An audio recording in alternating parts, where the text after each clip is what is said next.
Khamis 25 Januari 2024, ini Base Malaysia dan saya Hazel Desmond.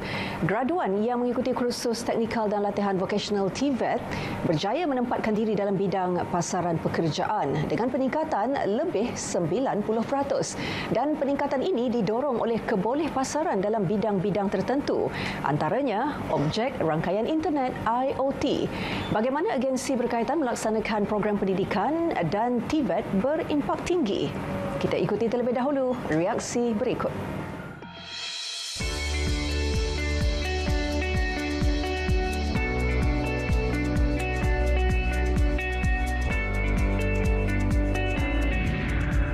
Sebenarnya IoT ni menyeluruh, ya. Kita berkembang dengan teknologi. Jadi teknologi yang pantas dengan kita yang menggunakan teknologi itu sepatutnya kita seiring. Jadi dengan itu saya berfikiran bahawa IoT ni adalah satu trend yang kita kena selaras dengan apa kehendak pasaran. Teruskan untuk meneroka teknologi TVET atau teknologi baru ni supaya kita lebih berkembang menggunakan sepenuhnya minda kita untuk capaian akan datang. Pengguna tidak perlu risau sebab biasanya orang kata bila ada teknologi ni dia akan menggantikan manusia. Sebenarnya tidak ada apa yang boleh menggantikan manusia kerana teknologi itu sendiri dibangunkan oleh manusia. Jadi selagi ada kepesatan ataupun pembangunan teknologi, manusia masih diperlukan untuk membangunkannya, dan dari segi keselamatan tu pun tidak perlu risau sebab kita sentiasa ada elemen security ataupun elemen keselamatan yang melibatkan teknologi-teknologi yang sedang berkembang sekarang. Sebenarnya IoT ni sebenarnya bagus untuk kita juga. Banyak kelebihan sebenarnya. Kalau macam selalu kita perlukan masa nak arrangekan semua benda tu, tapi sekarang kita dah boleh jaga semua benda tu dengan melalui handphone kita saja. Dia ada yang kelebihan dan kelemahan dia, tapi jangan risau, setiap kelemahan pasti ada cara untuk kita fix benda tu.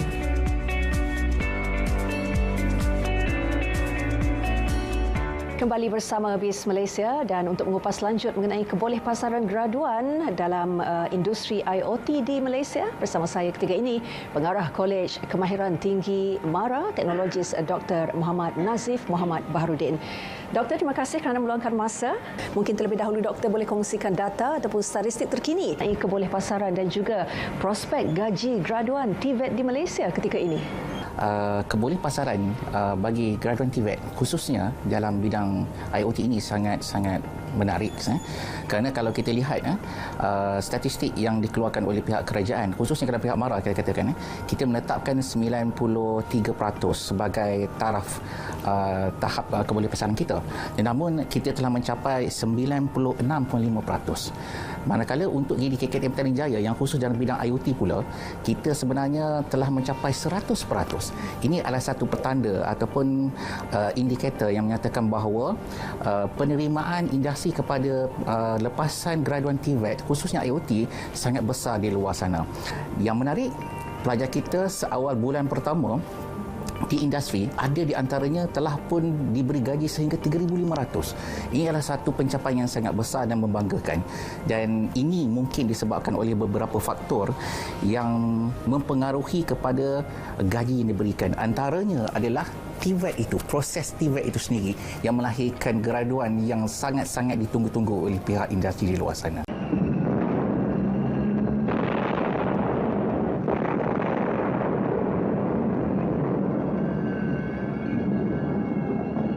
اللهم إنا نجعلك في نحور أعدائنا ونعوذ بك من شرورهم. اللهم بدد شملهم وفرق جمعهم وشتت كلماتهم وزلزل أقدامهم وسلط عليهم كلبا من كلابك يا قهار يا جبار يا منتقم يا الله يا الله يا الله. اللهم يا منزل الكتاب يا مجري السحاب يا هازم الأحزاب اهزمهم اهزمهم اهزمهم وانصرنا عليهم Ya Allah, kami letakkan kamu di batang leher musuh-musuh kami, dan kami berlindung denganmu dari kejahatan mereka. Ya Allah, hancurkan kumpulan mereka. Ya Allah, pecahkan pakatan mereka. Ya Allah, leburkan pendirian mereka. Ya Allah, musnahkan langkah mereka. Cengkamkan anjing-anjingmu kepada mereka.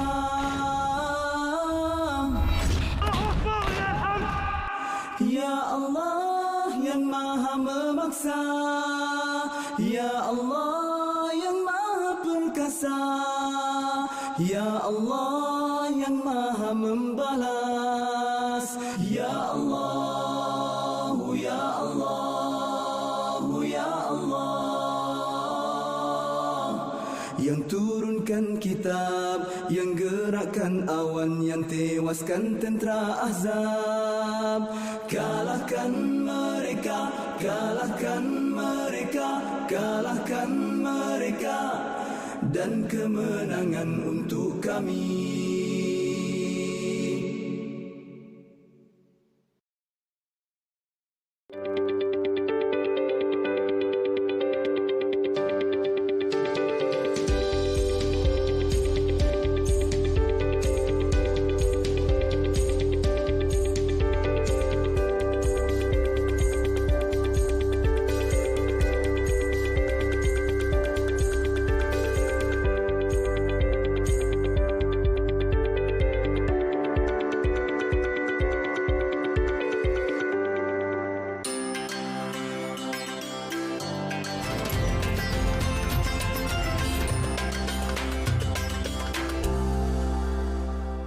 Apa pula jangkaan ataupun unjuran permintaan untuk graduan TVET terutama dalam industri IoT di Malaysia ini? Unjuran telah menyatakan bahawa dalam bidang digital lebih kurang dalam 22.6 dan dijangkakan hingga ke tahun 2025 prospek kerjaya dalam bidang digital ini telah pun dianggarkan akan memerlukan lebih kurang dalam 500,000 kaki tangan ataupun pekerja yang involved secara direct di dalam bidang ini. So ini telah menunjukkan bahawa memang kerjaya dalam bidang digital ataupun IoT ini sangat-sangat besar di luar sana.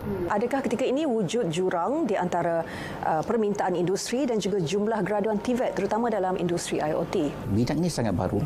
Jadi kita pun masih lagi muda dan pengeluaran pelajar kita kepada industri yang telah bergraduat pun masih lagi tidak ramai. Tetapi apa yang saya boleh katakan bahawa jurang-jurang ini perlu kita rapatkan. Ada beberapa faktor yang menyebab berlakunya jurang-jurang seperti ini. Antaranya yang pertama ialah minda ataupun cara pemikiran ibu bapa di luar sana masih lagi mengatakan bahawa TVET ini macam second class.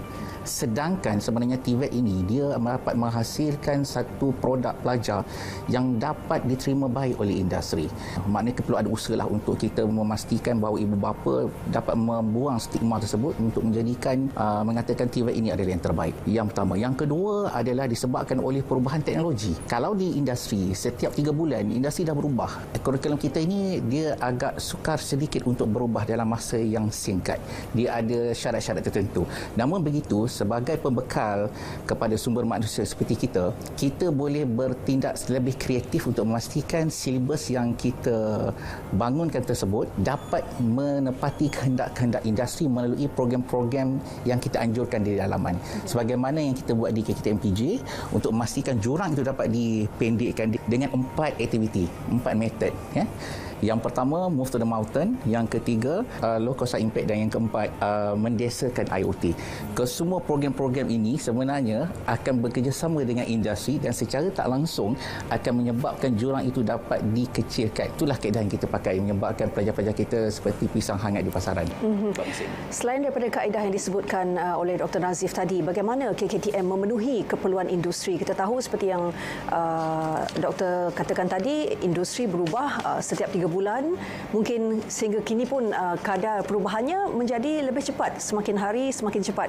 Mungkin KKTM ada kerjasama dengan pemain industri atau bagaimana KKTM memastikan graduan TVET dalam industri IoT akan memenuhi keperluan pasaran? Untuk memastikan graduan kita dapat memenuhi permintaan di industri, yang pertama sekali, of course, kita membuat jaringan kerjasama dengan pihak industri. Kita cuba memastikan kalau kita buat membangun kurikulum, ada penglibatan industri di situ. Sekiranya kita nak buat sesuatu projek, kita akan pastikan ada keterlibatan industri di situ. Dan secara tidak langsung, ia akan membantu untuk memastikan para pelajar dapat memenuhi ataupun dapat mempelajari, menguasai ilmu ataupun kepakaran yang diperlukan oleh industri semasa. Sebagai contohnya, kalau di luar sana, kita bakar baja, kita bakar sehingga kawasan itu menjadi hitam dan selama 6 bulan kita kata dah jadi baja. Sebenarnya dengan menggunakan teknologi, kita dapat mempersingkatkan lagi tempoh pengeluaran baja itu dan pada masa yang sama, kita dapat meningkatkan kualiti dan kuantiti. Secara tak langsung dia telah membantu industri. Inilah antara kaedah-kaedah yang menarik dan menyebabkan industri mengatakan bahawa kaedah pembelajaran di PJ ini menjadikan inovasi itu sebagai kaedah ataupun metod untuk dia mempertonjolkan kemahiran dan kepakaran dia. Kerana kalau bidang elektrikal, kita dapat lihat dia boleh buat wiring, so dia dah kompeten. Tetapi dalam bidang IoT, kita tak nampak semuanya berada di sini. So everybody dia kena transform kepada aktiviti berbentuk inovasi. Itu yang kita jalankan dan inilah yang menyebabkan industri tertunggu-tunggu pelajar-pelajar daripada KKMPJ. Bagaimana mungkin rakyat Malaysia terutama lepas sekolah ataupun belia boleh mengambil peluang dalam industri IoT ini? Mungkin boleh dikongsikan juga doktor mengenai prosedur kemasukan secara ringkas dan juga yuran pengajian pendidikan dan juga latihan TVET dalam industri IoT ini. Yang pertama sekali, kena datang ke MARA lah. Di mana dalam MARA ni kita sebenarnya bukan setakat di PJ, kita ada banyak lagi institusi pendidikan yang lain yang menawarkan program dalam bidang TVET. Tetapi untuk bidang IoT ini, para pelajar ataupun pihak-pihak yang berminat boleh memohon kepada melalui sistem online MARA untuk mengisi segala maklumat yang diperlukan sebelum kita keluarkan surat tawaran. Syarat kemasukan pun sangat mudah, iaitu hanya memerlukan 3 kredit sahaja. Dan yuran di sini sebenarnya memang ditanggung sepenuhnya oleh pihak MARA, termasuk asrama, everything semua percuma. You just datang ni, you belajar je. Dan ada had umur yang ditentukan? Kebiasaannya kita sampai umur 40 tahun lah. Dan kita ada pelajar berumur 28 tahun, 27 tahun. Tak ada masalah. As long as you nak belajar, you datang. Dan kita rasa kita sangat berbangga kerana ada juga pelajar-pelajar kita yang kita lihat mereka ni boleh katakan OKU lah. Tapi kita boleh sebab tak jadi masalah. As long as you bukan OKU rabun warna saja. Dan akhir sekali, doktor, mungkin ada kesimpulan ataupun rumusan mengenai permintaan graduan dalam industri IoT ini? Bagi saya, bidang IoT ini sangat menarik kerana dia telah pun membuktikan yang pertama sekali kebolehpasaran kita memang 100%. Peluang pekerjaan pun sangat banyak. Dan sekiranya dia nak sambung belajar pun, MARA akan membantu untuk dia sambung belajar sama ada dalam negara ataupun luar negara. So rebutlah peluang ini kerana pendidikan IoT ini sangat diperlukan oleh banyak industri dalam negara kita. Baik, perkongsian mengenai permintaan pasaran untuk graduan TVET terutama dalam industri IoT itu mengakhiri perkongsian BIS Malaysia hari ini. Terima kasih kerana bersama kami. Saya Hazel Desmond, Salam Malaysia Madani.